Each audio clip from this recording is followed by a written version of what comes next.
Indus पहाड़ी custom office और passport office से मुंसलिक मेन सड़क पर मौजूद गहरे गड्ढे, गिलाजत, सीवरेज का गंदा पानी इंतजामिया को मुंह चढ़ा रहा है, जबकि सड़क तवील अरसे से जू की तू हालत में मौजूद है, लेकिन इंतजामिया के कानों पर जू तक नहीं रेंग रही। जबकि सड़क पर मौजूद गहरे गड्ढों के बायस खतरनाक हादसात रूनुमा होने का भी खदशा है, मगर इंतजामिया की जानिब से सड़क की मुरम्मत करवाने के लिए इकदाम नहीं उठाए जा रहे।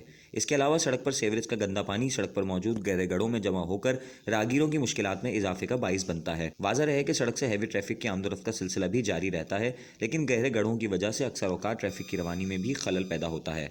मगर अरबाब इख्तियार की सितम ज़रीफ़ी इस हद तक बढ़ चुकी है कि शहरियों को इस हाल में छोड़कर खुद बेखबर सोई हुई है, और अरबाब इख्तियार को शहरियों के दरपेश मसाइल की कानो कान खबर नहीं है।